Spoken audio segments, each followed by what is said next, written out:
আসসালামু আলাইকুম ভাই ও বোনেরা, যদি কখনো গীবত করে ফেলেন তাহলে এই 4টি কাজ দ্রুত না করলে হতে পারে আপনার মারাত্মক ক্ষতি।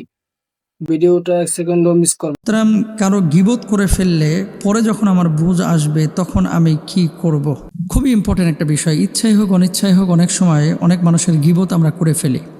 এ ব্যাপারে আল্লাহ সুবহানাহু ওয়া তাআলা পবিত্র কুরআনুল কারীমের মধ্যে বলছেন, ইয়া আইয়ুহাল্লাযীনা আমানু জিতানিবু কাসীরাম মিনায-যন্ন ইন্না বা'দায-যন্নি ইসমুন ওয়া লা তাজাসসাসু ওয়া লা ইয়াগতাব বা'দুকুম বা'দা আইয়ুহিব্বু আহাদুকুম আইয়াকুলা লাহমা আখিহি মাইতান ফাকারিহতুমু ওয়াত্তাকুল্লাহা ইন্নাল্লাহা তাওয়াবুর রহিম। হে মুমিনগণ, তোমরা অধিক অনুমান থেকে দূরে থাকো। নিশ্চয়ই কোনো অনুমান গুনাহের কাজ। আর তোমরা অন্যের দোষ খোঁজাখুঁজি করো না এবং একে অপরের গীবত করো না। তোমাদের মধ্যে কেউ কি তার মৃত ভাইয়ের গোশত খেতে পছন্দ করবে? তোমরা তো তা অপছন্দই করে থাকো। তোমরা আল্লাহকে ভয় করো, নিশ্চয় আল্লাহ তওবা কবুলকারী অসীম দয়ালু। গীবত কাকে বলে? গীবত আমরা রাসূল আকরাম সাল্লাল্লাহু আলাইহি ওয়াসাল্লামের হাদিস থেকে জানতে পারি। আবু হুরায়রা রাদিয়াল্লাহু তাআলা আনহু তিনি বলছেন, আপনারা কি জানেন গীবত কাকে বলে? সাহাবীরা বললেন, আল্লাহ ও তার রাসূল সাল্লাল্লাহু আলাইহি ওয়াসাল্লাম ভালো জানেন। রাসূল সাল্লাল্লাহু আলাইহি ওয়াসাল্লাম জবাব দিলেন, আপনার ভাই যা অপছন্দ করে তার অনুপস্থিতিতে আলোচনা করাটাই হচ্ছে গীবত। এক সাহাবী বললেন, যদি আমি এমন কোনো দোষের কথা বলি যা তার মধ্যে আছে তাহলে কি গীবত হবে? নবীজি সাল্লাল্লাহু আলাইহি ওয়াসাল্লাম বললেন, দোষের কথা বললেন, তা যদি তার মধ্যে থাকে তাহলে তো তা গীবত হলো। আর যদি এমন কিছু বলেন যা তার মধ্যে নেই তাহলে তো আপনি তাকে অপবাদ দিলেন। সহিহ মুসলিমের হাদিস। সুতরাং গীবত পরনিন্দা হোক, সেই দোষটা গুণটা তার ভিতরে থাকুক, গুণ নিয়ে আলোচনা করলে সমস্যা নেই, কিন্তু দোষ নিয়ে যদি কথা বলেন যদি তার ভিতরে থাকে এটা হচ্ছে গীবত। আর যদি তার ভিতরে না থাকে তাহলে সেটা হচ্ছে অপবাদ, বুহতান। এখন ইচ্ছায় আপনি গীবত করে ফেলেছেন, আপনার করণীয় কি? এক নম্বর হচ্ছে নিজের গুনাহের জন্য অনুতপ্ত হয়ে আল্লাহ তাআলার কাছে ক্ষমা প্রার্থনা আপনাকে করতে হবে। এটা হচ্ছে এক নম্বর দায়িত্ব।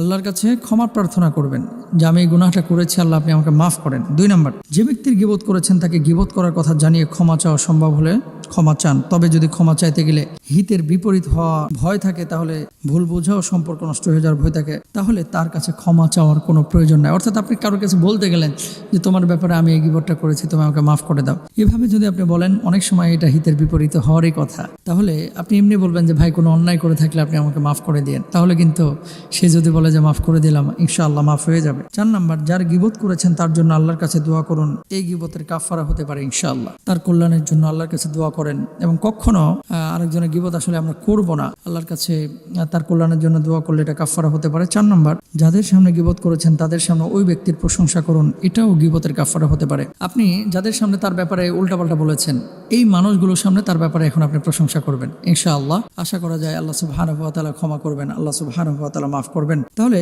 আমরা গীবত কেউ করব না। আর মনে রাখতে হবে, অন্যের গীবত যখন আপনি শোনেন, অনেক সময় আমরা মাল মশলা দিয়ে আরো ভালো করে শোনার চেষ্টা করি। আরেকজন মানুষ যদি আপনার ব্যাপারে আপনার গীবত অন্য কারোর সামনে করে, ওই মানুষটা অন্যের গীবত আপনার সামনে কালকে করবে। এজন্য কোনো মানুষ যদি আপনার সামনে অন্য কারো গীবত করে, সাথে সাথে ওকে থামায় দেন, স্টপ করান এবং বলেন যে প্লিজ আপনি গীবত করবেন না, আপনি নিজে গীবত শুনবেনও না, আরেকজনকে গীবত করতেও দেবেন না ইনশাআল্লাহ। তাহলে দেখবেন ভালো থাকবেন, আল্লাহ সুবহানাহু ওয়া তাআলা ভালো রাখবেন ইনশাআল্লাহ। আল্লাহ তাআলা আমাদেরকে বোঝার তৌফিক দান করুন এবং গীবত পরনিন্দা থেকে আল্লাহ তাআলা আমাদেরকে হেফাজতে রাখুন। আমিন।